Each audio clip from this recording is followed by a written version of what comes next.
Assalamualaikum warahmatullahi wabarakatuh. Salam sejahtera untuk kita semua. Selamat datang di video debat kami. Saya Radya Nita akan bertindak sebagai moderator dalam debat kali ini. Hari ini kita akan mendalami sebuah topik penting yang akan dikupas dari dua sudut pandang yang berbeda. Saya akan memastikan bahwa debat berlangsung adil dan sesuai waktu yang telah ditentukan. Setiap pihak akan diberi waktu untuk menyampaikan argumen, menanggapi, dan memberikan kesimpulan. Saya berharap semua peserta dapat menjaga suasana debat yang kondusif dengan tetap menjunjung tinggi sikap hormat dan profesionalisme. Adapun mosi yang akan kita bahas adalah apakah pendidikan online lebih baik daripada pendidikan tradisional. Debat ini akan berlangsung antara dua tim, yaitu tim pro ada Fauzia Permatasyari sebagai pembicara 1, Alia Marsyanda sebagai pembicara 2, Edelin Talmarofiki sebagai pembicara 3, Siti Nurjana sebagai penyangga 2, Siti Mulfadila sebagai penyangga 1. Selanjutnya ada tim kontra yang terdiri atas Laila Ashifa sebagai pembicara 1, Galuh Kinanti sebagai pembicara 2, Doni Ardianto sebagai pembicara 3, dan Rasya Jasa Anwar sebagai penyangga.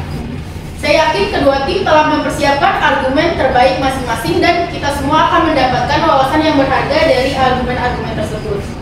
Selanjutnya yaitu sesi penyampaian argumen oleh tim pro, di mana setiap pembicara akan diberikan waktu selama 2 menit untuk menyampaikan argumennya. Kepada tim pro silakan memulai terlebih dahulu. Baik, terima kasih moderator atas kesempatannya. Rekan-rekan semua, izinkan saya sebagai pembicara 1 dari tim pro untuk menyampaikan sebuah mosi mengenai pembelajaran online itu lebih baik dari pembelajaran tradisional. Pendidikan online adalah suatu sistem pembelajaran yang dimana mempertemukan antara guru dan peserta didik di ruang yang berbeda, namun tidak mengurangi makna pembelajaran yang lebih bervariasi. Melalui pembelajaran online, peserta didik dapat belajar kapanpun dan dimanapun yang mereka inginkan tanpa dibatasi oleh jarak, waktu, dan tempat. Direktur Jenderal Pendidikan Tinggi Kementerian Pendidikan dan Kebudayaan, Pak Nizam, mengatakan bahwa 70% siswa menyatakan pembelajaran daring dinilai baik, bahkan sangat baik. Pembelajaran online ini bersifat interaktif, menarik, dan menyenangkan, sehingga dapat dikatakan bahwa pembelajaran online dinilai baik oleh banyak siswa. Oleh karena itu, izinkan saya dan rekan-rekan saya untuk menyampaikan beberapa argumen pendukung untuk mendukung mosi yang telah saya sampaikan. Argumen pertama, dengan pendidikan online, para siswa dapat mendengarkan pembelajaran dari rumah tanpa batas waktu dan dapat memaksimalkan waktu luang mereka dengan mempelajari hal-hal lain. Untuk argumen selanjutnya akan disampaikan oleh rekan saya. Terima kasih. Untuk memotong argumen yang telah disampaikan oleh rekan saya, berdasarkan argumen yang telah disampaikan, pendidikan online dapat menghemat waktu, lantaran tidak harus menunggu pengajar datang, menunggu materi disiapkan dan sebagainya. Sebaliknya, dalam pendidikan luring, siswa terkadang harus menunggu lebih lama sampai pengajar masuk ke kelas. Tak jarang juga mereka harus pulang menghabiskan waktu untuk berpindah-pindah kelas, menyesuaikan pengajar dan materi yang diajarkan. Untuk menguatkan materi selanjutnya, saya serahkan kepada rekan saya. Terima kasih. Menambahkan kedua argumen yang telah disampaikan, pembelajaran online atau pendidikan online juga menawarkan akses yang mudah dan cepat ke berbagai jenis materi pembelajaran, sehingga dapat memberikan kesempatan bagi siswa untuk memilih konten yang paling sesuai dengan kebutuhan dan minat mereka. Kesimpulannya, berdasarkan berbagai argumen yang telah dikemukakan, pembelajaran online atau pendidikan online memiliki sejumlah keunggulan yang menjadikannya pilihan efektif dalam proses pendidikan. Sistem ini memungkinkan siswa untuk belajar secara fleksibel tanpa batas waktu dan lokasi.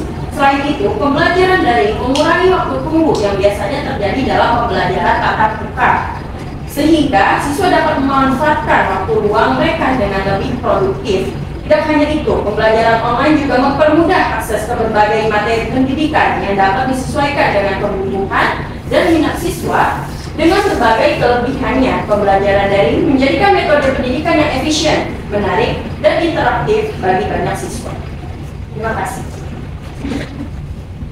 Baik, terima kasih tim pro atas penyampaian argumennya. Selanjutnya, saya persilakan kepada tim kontra untuk menyampaikan argumennya. Perlu diingat bahwa setiap pembicara akan diberikan waktu selama 2 menit untuk menyampaikan argumen. Silakan tim kontra. Baik, terima kasih kepada moderator atas kesempatannya. Kali ini saya selaku pembicara pertama dari tim kontra akan menyampaikan latar belakang serta argumen-argumen untuk menetap mosi pendidikan online lebih baik daripada pendidikan profesional. UNESCO menyebutkan Indonesia urutan kedua dari bawah soal literasi dunia. Artinya, minat baca masyarakat Indonesia sangatlah rendah. Menurut data UNESCO, minat baca masyarakat Indonesia sangat memprihatinkan, hanya 0,001%. Artinya, 1000 orang Indonesia cuma 1 orang yang rajin membaca. Ini disebabkan oleh banyak faktor, salah satunya yaitu karena penggunaan gadget. Faktanya, 60 juta penduduk Indonesia memiliki gadget atau urutan kelima dunia terbanyak memiliki gadget.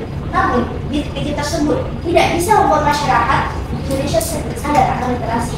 Hal itu juga disebabkan karena kurangnya pemahaman tentang pendidikan dan lain-lain yang menjadikan Indonesia sebagai negara yang minim akan literasi.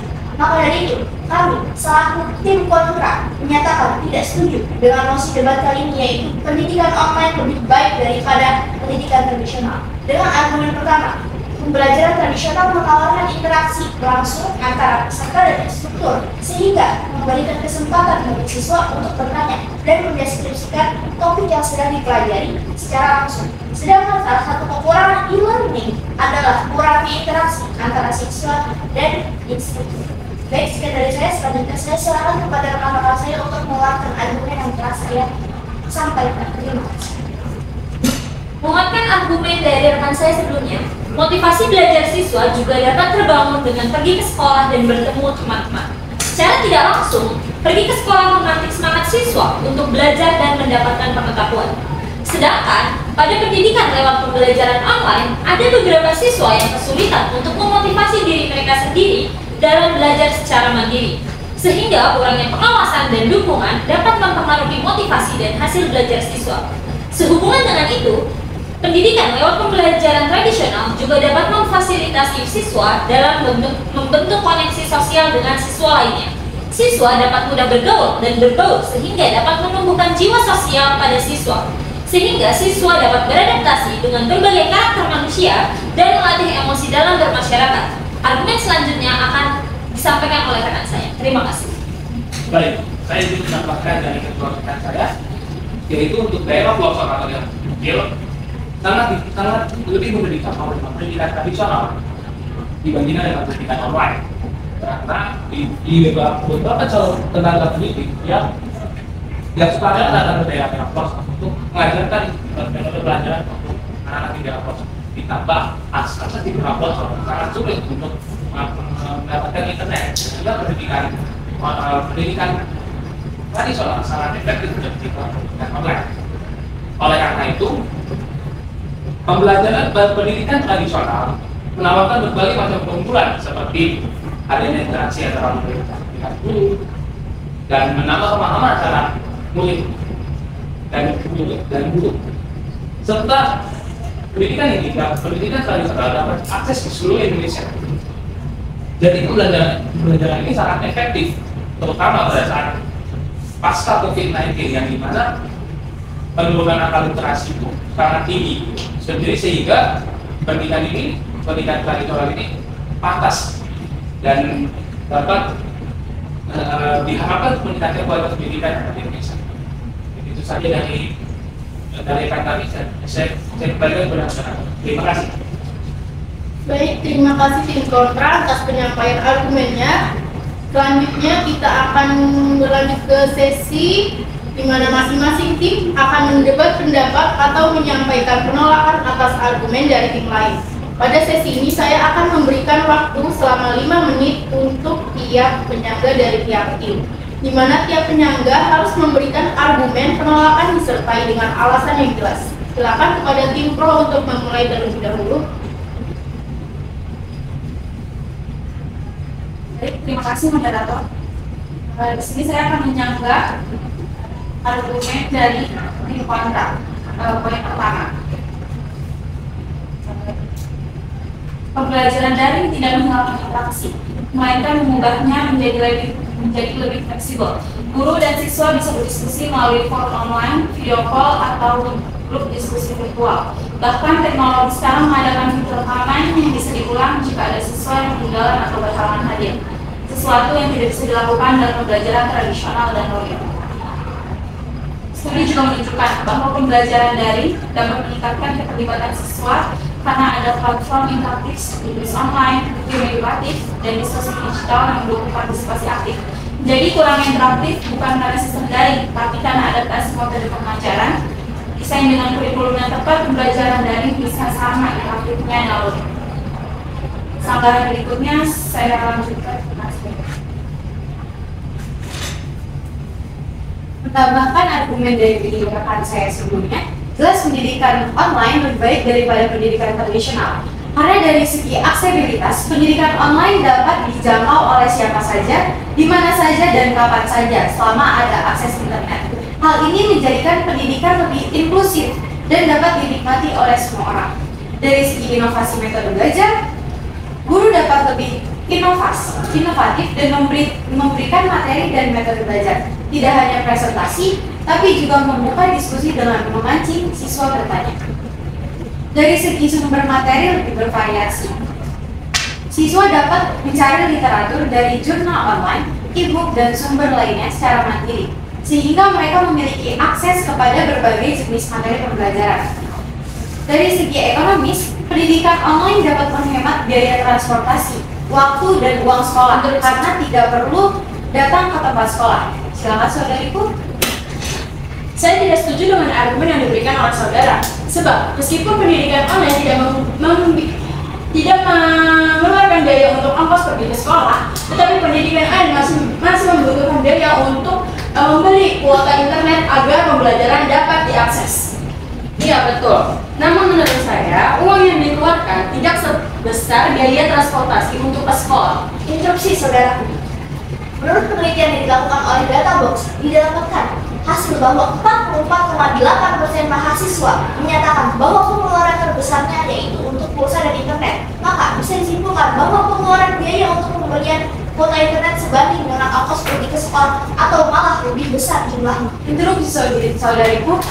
Baik, karena waktu sudah habis, kita akan lanjut ke sesi berikutnya, yaitu kepada tim kontra dipersilakan untuk mendebat pendapat atau menyampaikan penolakan atas argumen dari tim pro.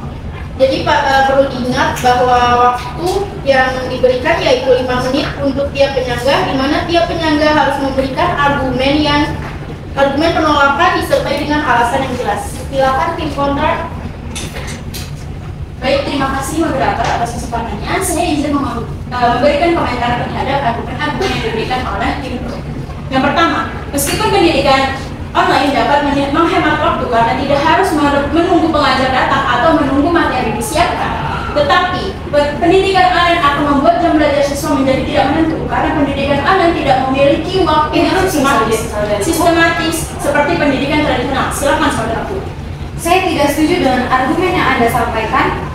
Pembelajaran bukan tidak menentu, tetapi menjadi lebih fleksibel. Dan survei Kemendikbud membuktikan bahwa 70% dari 8 juta mahasiswa dan dosen menyatakan pembelajaran daring dinilai baik dan bahkan sangat baik. Tetapi, walaupun siswa cenderung menyukai pendidikan online, namun resiko seperti yang sudah diutarakan oleh pembicara kedua tentang penurunan interaksi sosial antara siswa dan guru itu bisa menghambat pembelajaran. Karena interaksi sosial itu sangat penting dalam pembelajaran karena dapat meningkatkan motivasi dan memfasilitasi pemahaman materi yang lebih baik. Dalam pembelajaran tradisional, siswa dapat berinteraksi langsung kepada guru dan teman-temannya. Hal ini dapat memperkuat relasi antar personal dan meningkatkan partisipasi pelajar.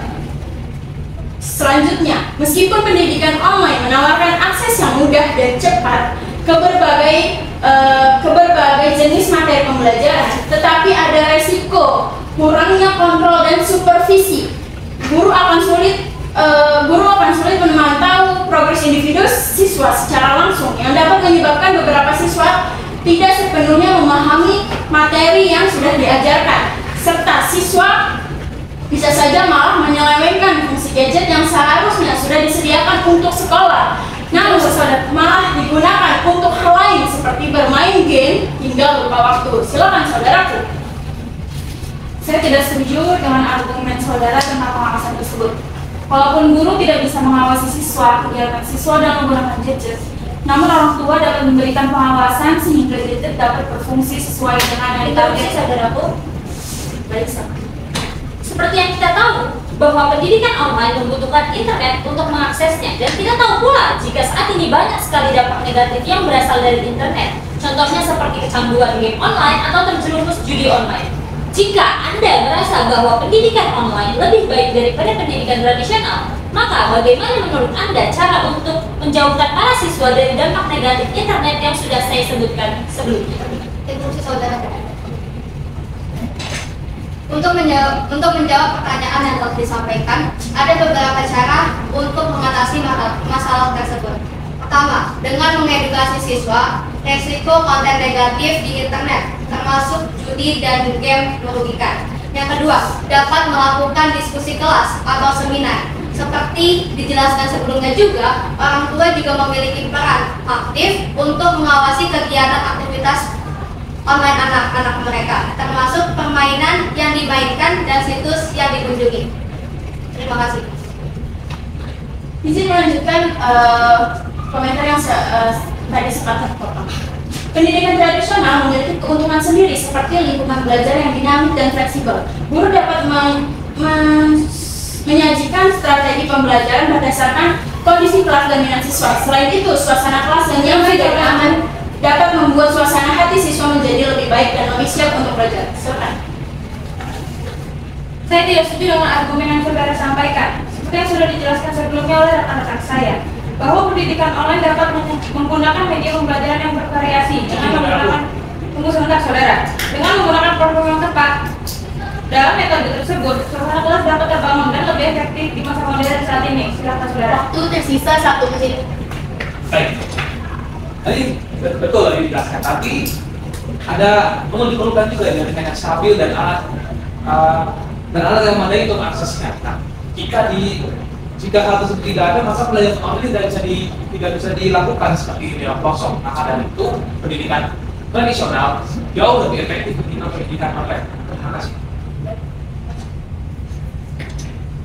Baik, terima kasih kepada kedua tim atas tanggapannya.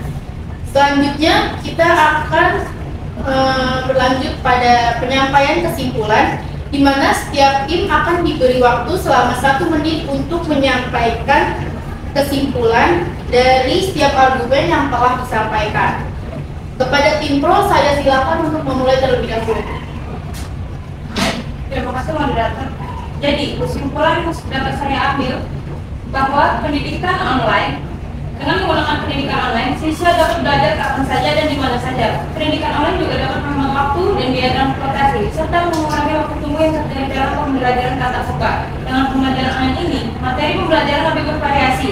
Selain itu, interaksi dalam pendidikan online tetap terjaga melalui forum dan diskusi online, yang dapat menjadikan metode ini lebih efisien, menarik, dan adaptif terhadap kebutuhan pendidikan modern saat ini. Terima kasih.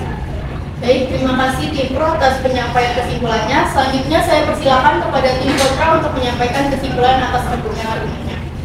Terima kasih atas kesempatannya moderator. Sebagai kesimpulan, saya akan menyampaikan bahwa pendidikan tradisional memiliki keunggulan yang dapat meningkatkan kualitas pendidikan secara merata dengan teratur dan membuat siswa lebih siap untuk belajar. Dan sebagai penutup, saya akan menyampaikan jalan-jalan bersama Ubi sambil mencari banyak bukti. Sekian dari tim kami, menangkallah urusan nanti. Terima kasih kepada tim pro, terima kasih kepada tim kontra, dan terima kasih kepada moderator. Sekian dan terima kasih.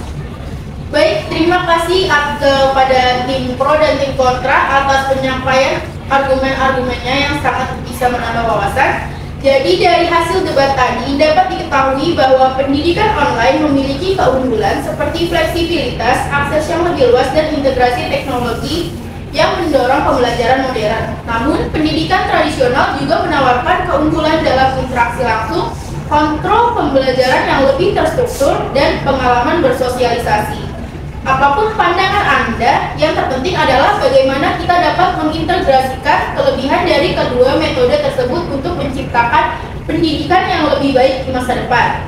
Dengan demikian, debat kita hari ini berakhir. Terima kasih kepada para peserta atas partisipasinya dan terima kasih kepada hadirin yang telah menyimak dengan penuh perhatian. Semoga debat hari ini dapat memberikan wawasan baru bagi kita semua. Selamat melanjutkan aktivitas Anda dan sampai jumpa. Terima kasih.